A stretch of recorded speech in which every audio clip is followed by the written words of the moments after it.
Olá, terminando a semana, eu quero ler para vocês o meu artigo que foi publicado nos jornais, 38 jornais, inclusive em 8 capitais, e com comentários a respeito. Se você não estiver inscrito, una-se a nós, vamos juntos. E, ao final, não esqueça de dar o seu like ou o seu dislike.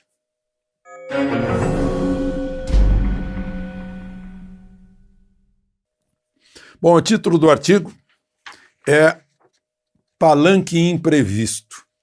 O tema é a tal reunião ministerial reservada, secreta, que foi liberada, publicada, teve a tarja de secreta rompida por um único ministro do Supremo, ministro Celso de Mello, assumindo todo o risco sobre a divulgação de assuntos de Estado, né, que eram para ficar entre 4 paredes.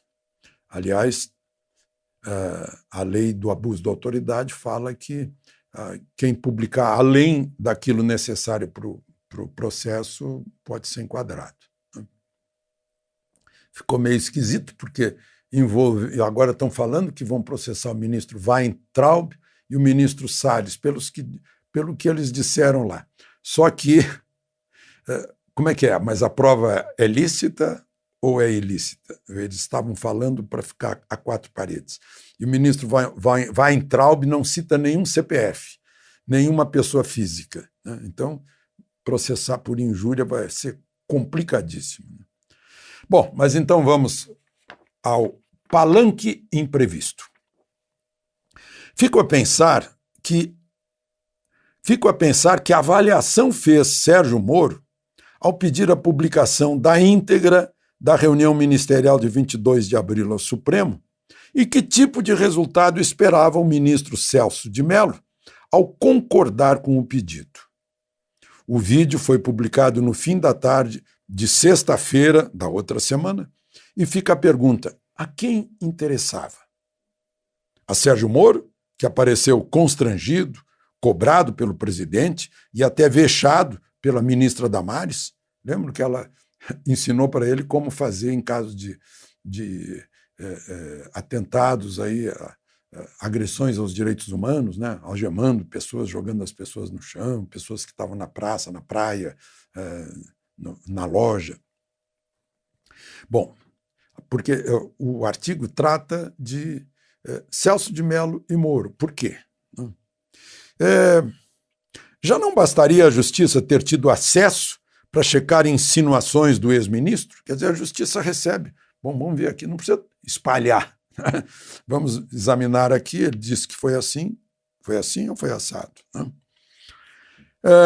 O que teria o juiz do Supremo imaginado sobre as consequências com o pouco tempo que teve para decidir?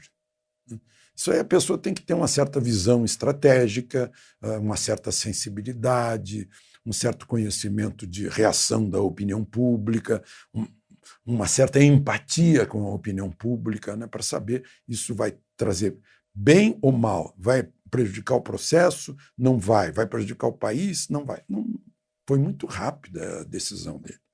Segundo parágrafo. Pode ter faltado a Sérgio Moro uma reflexão sobre o que pensa de si mesmo e o que pensariam as pessoas que vissem aquelas cenas. Seu ego ferido justificava sair do governo ao não aceitar as reclamações de seu chefe. Foi o que fez, mas quis mostrar a todos as reiteradas cobranças que o chefe fazia. Ainda ministro, convocou a imprensa para lavar o orgulho ferido e desagravar-se do presidente. Foi uma questão aí de orgulho ferido. Paciência.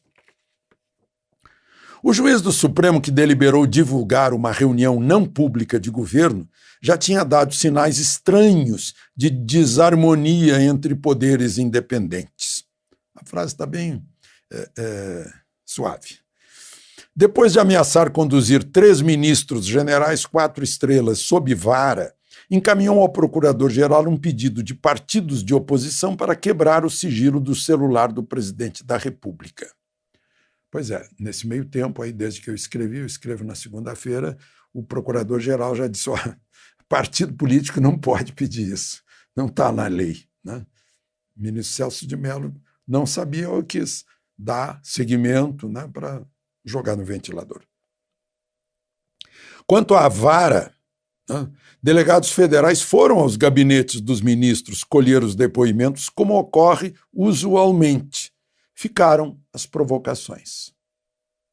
Celso de Mello certamente sabia que ministro tem esse direito, tem o status de foro privilegiado, né? Vai lá o agente público colher o depoimento dele. Ele não precisa vir sob vara.